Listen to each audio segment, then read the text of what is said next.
ఓం సాయిరామ్. సమర్థ సద్గురు సాయినాథ్ మహారాజ్ కీ జై. మన సాయి బిడ్డలందరికీ నమస్కారం అండి. ఎలా ఉన్నారు ఫ్రెండ్స్? ఏం చేస్తున్నారండి? అందరూ కూడా సుఖంగా, సంతోషంగా, ఆరోగ్యంగా ఉండాలి అని చెప్పి మనస్ఫూర్తిగా బాబావారిని కోరుకుంటూ ఈరోజు వీడియో మొదలు పెడుతూ ఉన్నాను. ఈరోజు సాయినాథుడు మన కోసంగా ఏమి సందేశం తీసుకువచ్చారో సాయినాథుని మాటల్లోనే మనం తప్పకుండా తెలుసుకుందామండి. వీడియో చూస్తున్న ప్రతి ఒక్కరిపైన ఆ సాయినాథుని యొక్క ఆశీస్సులు ఉండాలని, సాయినాథుని బిడ్డలందరూ ఎప్పుడూ కూడా ఆనందంగా, సంతోషంగా వారి జీవితాన్ని గడపాలి అని మనస్ఫూర్తిగా కోరుకుంటూ ఈ వీడియో అయితే స్టార్ట్ చేస్తూ ఉన్నాను. ఈరోజు సందేశంలో సాయినాథుడు రోజులాగానే తన బిడ్డల కోసం ఎంతో చక్కని సందేశాన్ని తీసుకొచ్చారు. ఈ సందేశంలో సాయినాథుడు తన బిడ్డలతో ఏమంటున్నారు అంటే, బిడ్డ, ఇది నేను నీకు ఇస్తున్న మాట, తప్పకుండా విను. 1000కి 1000% జరిగే తీరుతుందమ్మా అని చెప్పి సాయినాథుడు అంటూ ఉన్నారు. ఈరోజు సాయినాథుడు తన బిడ్డలకు ఒక వాగ్దానం చేయడానికి వచ్చారు. తను చెప్పిన మాట 1000కి 1000% జరుగుతుంది, నిజమవుతుందని సాయినాథుడు చెప్తూ ఉన్నారు. అందుకే తన బిడ్డలందరినీ కూడా ఈ సందేశం వినమని సాయినాథుడు చెప్తూ ఉన్నారు. తన బిడ్డల యొక్క మనసులో ఏవైతే కోరికలు ఉన్నాయో, ఏవైతే కష్టాలు ఉన్నాయో, కష్టాలన్నీ తీరిపోవాలని, వారి కోరికలన్నీ కూడా నెరవేరిపోవాలని మనస్ఫూర్తిన బాబావారు నేను కూడా వేడుకుంటూ ఈ వీడియో అయితే మొదలు పెడుతున్నానండి. బాబావారు తన బిడ్డలతో ఏం చెప్తున్నారంటే, తల్లి, ప్రతిరోజు మంచినే తలచి మంచే చేసే నీకు ఎలాంటి కష్టము నేను రానివ్వను. అసలు ఆ కష్టం అనే మాట నీ దరిదాపుల్లో కూడా ఇక రానివ్వను. నువ్వు ఎప్పుడు కూడా ఇతరులకు మంచే చేయాలని, వారి మంచి కోరుకునేదానివి కదా. అలాంటి నువ్వు ఎప్పుడు ఆనందంగా ఉంటావు. ఇప్పుడు పడుతున్న కష్టాలు అవి కష్టాలు కాదమ్మా, నీకు నేను పెడుతున్న పరీక్షలు. వాటిని దాటి రాగానే నువ్వు ఎప్పుడు చూడనటువంటి సంతోషం నీకోసం ఎదురు చూస్తూ ఉంటుంది. నువ్వే ఆశ్చర్యపోతావు, నా తండ్రి, నా సాయి నా కోసం ఇంత మంచి జీవితాన్ని రాసి ఉంచారా అని ఆశ్చర్యపోతావు. చూడు బిడ్డ, ఎప్పుడూ కూడా జీవితాన్ని గురించి ఆలోచించి బాధపడకూడదు. ఎందుకో తెలుసా? కష్టాలు అనేవి ప్రతి ఒక్కరికి వస్తాయి. వారి వారి తెలివితేటలతో వారు ఆ కష్టాల నుంచి బయటపడాలి. అందుకు సరైన మార్గాన్ని నేను ఎలాగూ నీకు చూపిస్తూనే ఉంటాను. అంతేకాని ఆ కష్టాలనే తలుచుకుంటూ ఆ సమస్యల గురించే ఆలోచిస్తూ నీ మనసును కష్టపెట్టుకోకు. మళ్ళీ మళ్ళీ చెప్తున్నానమ్మా, విను. ప్రతి ఒక్కరికి ఈ ప్రపంచంలో ఉన్న వారికి కష్టాలు అనేవి సహజం. సమస్యలు అనేవి తప్పకుండా వస్తూ ఉంటాయి.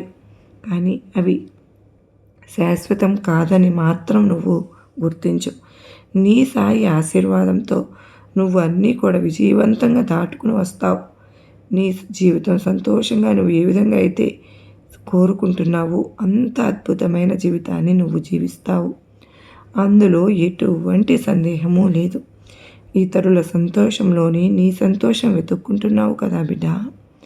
అంత మంచి మనసున్న నీకు కాక ఇంకెవరికి అవకాశాన్ని ప్రసాదిస్తాను చెప్పు?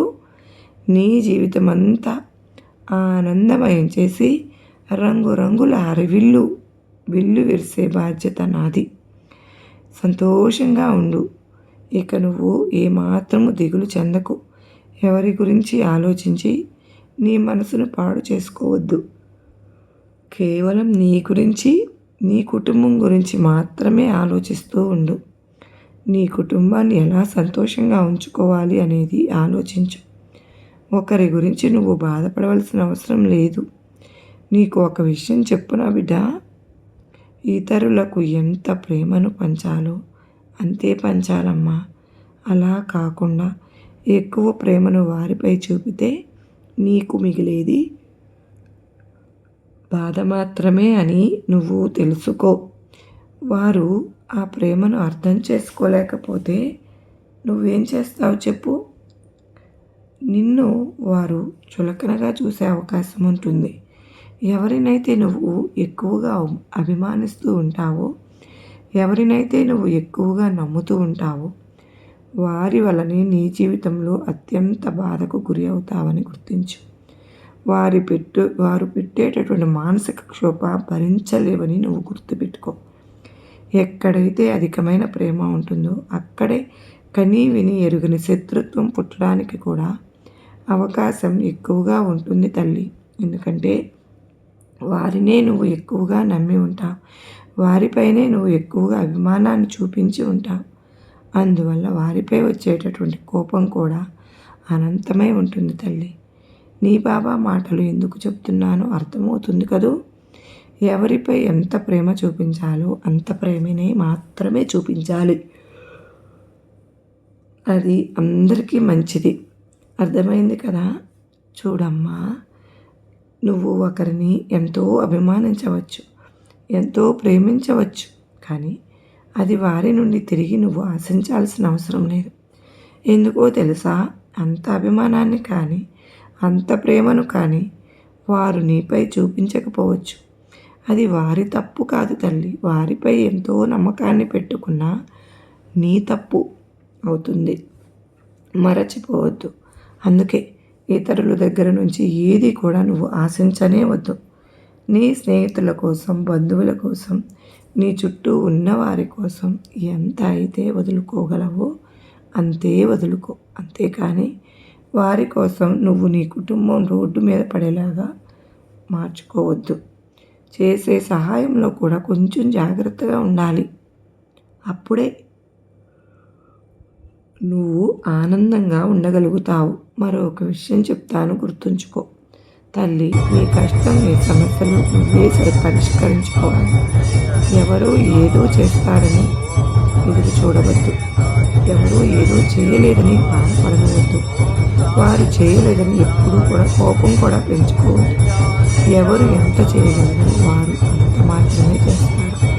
అందుకే నా బిడ్డకు మళ్ళీ మళ్ళీ చెప్తూ ఉన్నాను, నువ్వు ఎంత చేయగలవో అంత మాత్రమే ఇతరుల కోసం చెయ్యి. నీ శక్తిని మించి కాదు. అర్థమైందా? నీ సాయి మాటలు గుర్తుపెట్టుకో తల్లి. అప్పుడే నీ జీవితం ఆనందంగా, ప్రశాంతంగా ఉంటుంది. ఇక నువ్వు ఆనందంగా, స్వేచ్ఛగా బ్రతికే రోజులు వచ్చేస్తాయి తల్లి. ఇక నువ్వు దేనికోసం భయపడవద్దు, బాధపడనవద్దు. ఎవరి కోసము ఆందోళన కూడా చెందవద్దు. ఎవరి కోసము ఆలోచించి నీ మనసును పాడు చేసుకోవద్దు. ఆరోగ్యాన్ని పాడు చేసుకోవద్దు. ధైర్యంగా ఉండడం అలవాటు చేసుకో. నువ్వు ఏం చేయాలని అనుకుంటున్నావో అదే చెయ్యి తల్లి. మిగతాది అంతా నేనే చూసుకుంటాను. నీకు తోడుగా ఎవరు ఉన్నా లేకున్నా నీ సాయి తండ్రిని ఎప్పుడు కూడా నీకు తోడుగా ఉంటానని హామీ ఇస్తున్నాను. గుర్తుపెట్టుకో. రాబోయే రోజులు నీకు ఆనందాన్ని తెచ్చిపెడతాయి తల్లి. నీ జీవితంలో ఒక మంచి మార్పును నేను జరిపిస్తాను. ఆ మార్పు కూడా నీకు చాలా ఆనందాన్ని కలుగజేస్తుంది. ఇక నువ్వు ఏ పని తలపెట్టినా సరే అందులో విజయం లభిస్తుంది. ఏం చేసినా ధైర్యంగా, నమ్మకంతో చెయ్యి. నీ కష్టకాలమంతా ముగిసిపోయింది బిడ్డ. నీ కష్టకాలంలో, నీ జీవితంలో ఒక కొత్త అధ్యాయం అనేది ఈరోజు నుంచి ప్రారంభమవుతుంది. ఇక నీకు రాజయోగం కలగబోతోంది. నీ కష్టాలను నువ్వు ఎదుర్కొని విజయాన్ని సాధిస్తావు తల్లి. నీకు తోడుగా ఎప్పుడూ నేను ఉంటాను. ఇక ఆనందంగా, ప్రశాంతంగా నీ జీవితాన్ని అయితే కొనసాగించు అని సాయినాథుడు చెప్తూ ఉన్నారు కదండి. ఈరోజు సాయినాథుడు తన బిడ్డలకు అందచేశారు అంటే ఈ సందేశం, సాయినాథుని బిడ్డలలో చాలా చాలా మంచి స్వభావం ఉన్నవాళ్ళు అంటే చాలామంది ఉండి ఉంటారు. ఎంత మృదు స్వభావులు అంటే వారి కళ్ళ ముందు ఏదైనా కష్టం కనిపిస్తే తల్లడిల్లిపోతారు. అది వారిని చూసి, కష్టాలను చూసి ఎంతో తల్లడిల్లిపోతారు. దానికోసం వారికి శక్తికి మించిన సహాయాలు చేసేస్తూ ఉంటారు. గుర్తుపెట్టుకోండి, ఎప్పుడైనా సరే కానండి, మనకు శక్తికి మించినటువంటి సహాయం చేసినప్పుడు మనం మన కుటుంబంతో సహా బాధపడవలసిన అవసరం ఉంటుంది. ఎందుకో తెలుసా? తిరిగి మనకు సహాయాన్ని వారు అందించకపోవచ్చు. లేక వారు మనల్ని మోసం చేసే ఉద్దేశంతో మన దగ్గర సహాయాన్ని పొంది కూడా ఉండవచ్చు. ఏదీ తెలియదు కనుక తప్పకుండా మన శక్తికి మించిన సహాయం చేసి బాధపడవలసిన అవసరం వద్దు. మంచివారికైనా సరే మీరు సహాయం చేయాల్సిన ఆ సమయానికి మీరు సహాయం చేయాల్సి వచ్చినప్పుడు వాళ్ళు చేయగలిగినంత, ఎందుకంటే వారి పరిస్థితులు. అందుకే బాబావారు చెప్తూ ఉన్నారు, నువ్వు సహాయం చేయి కానీ ఇతరుల దగ్గర నుంచి ఏమీ ఆశించవద్దు అని బాబావారు అంటున్నారు. అంటే ఆ మాటలకు అర్థం ఇదేనండి. నీ దగ్గర నుంచి సహాయం పొందిన వ్యక్తి ఎంతో మంచివాళ్ళై ఉండవచ్చు. వాళ్ళకు నీకు కృతజ్ఞతలు చెప్పాల్సి వచ్చినప్పుడు తను చూపించడానికి అవకాశం రాకపోవచ్చు. దానివల్ల నువ్వు బాధపడతావు కదా. అలా బాధపడకూడదు. అంటే వాళ్ళ నుంచి నువ్వు ఏదీ ఆశించకూడదు. నీకు వీలైనంత సహాయం చేయి, అంతేకాని వాళ్ళు నీకు సహాయపడలేదని ఎప్పుడూ కూడా బాధపడవద్దు. వారి నుంచి ఆశించను వద్దు. నీకు చేతికి మించినది కాదు సహాయం చేయవలసింది. నువ్వు ఏదైతే చేస్తావో తిరిగి దానిని వారి దగ్గర నుంచి ఆశించవద్దు అని చెప్తున్నాను. కొంతమంది నిన్ను మోసం చేయవచ్చు కూడా. కొంతమంది నీకు కృతజ్ఞత చూపించడానికి వీలు లేకపోవచ్చు. ఇలాంటి పరిస్థితులు వాళ్లకు తెచ్చిపెట్టి ఉండవచ్చు. అందుకేనమ్మా నిస్వార్థంగా సహాయం చేయమని చెప్తున్నాను. దానిని తిరిగి ఆశించవద్దు. ప్రతిఫలాన్ని కూడా నేను నీకు అందిస్తాను అని బాబావారి మాటల్లో ఉన్న అర్థం అండి. అర్థమవుతుంది కదూ. చెప్తున్నారు బాబావారు. మరొక విషయం కూడా చెప్పారు. ఏమిటి? ఎవరి మీద అయితే ఎక్కువగా అభిమానాన్ని పెంచుకుంటావో, ఎక్కువ ప్రేమను చూపిస్తావో వారి చేతుల్లోనే ఘోరంగా మోసపోతావు ఉంటుంది. ఎందుకంటే మీరు చాలా ఎక్కువగా నమ్ముతారు కదా. వాళ్ళ ద్వారా మోసపోతారు. మీరు కలలో కూడా ఊహించరు. ఎంతో నమ్మకాన్ని పెట్టుకుంటారు. మీ ప్రతి ఒక్క విషయాన్ని కూడా వారికి చెప్తూ ఉంటారు.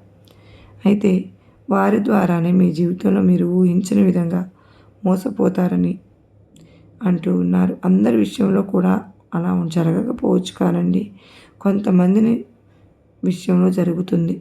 మీరు ఎక్కువగా నమ్మిన వారి ద్వారా మీరు మోసపోయాను అనేటటువంటి బాధ మీకు తెలుస్తుంది. అందుకేనండి అనుమానించమని బాబాగారి మాటల్లో ఉన్న అంతరార్థం అది కాదండి. మీ జాగ్రత్తలో మీరు ఉండండి. ఒకరిని నమ్మారు, వారికి ఏదైనా సంబంధించినటువంటి ఒక విషయం చెప్పినప్పుడు అది చెడు చేస్తుందా మంచి చేస్తుందా అనేటటువంటి ఆలోచన మీకు ఉండాలి. నమ్మావు కదా అని మీ ప్రతి ఒక్క విషయాన్ని వారితో పంచుకోనేకూడదు. ఎందుకంటే నీ ఎదురుగా ఉన్న వారు నీతో మంచిగా ఉన్నట్లు, అభిమానంగా ఉన్నట్లు నటిస్తూ, ప్రేమను కూడా నటిస్తూ చూపిస్తూ ఉంటే వాళ్ళు నిన్ను చాలా దెబ్బ కొట్టేటటువంటి అవకాశం ఉంటుంది. మీ ప్రతి విషయం వారికి తెలుసు కనుక వారి అవసరాలను వాటిని వాడుకుంటుంటే అవకాశం ఉంటుంది. మిమ్మల్ని ఇరుకులో పడేయాల్సిన అవకాశం కూడా ఉంటుంది. బాబావారు తన బిడ్డలకు హెచ్చరిస్తూ ఉన్నారు. అందుకే 1కి 10 సార్లు ఆలోచించి నువ్వు చెప్పాలనుకుంటున్నటువంటి 2 సార్లు మాట్లాడడం నేర్చుకోండి. అందరినీ ఒకేలాగా నమ్మవద్దు.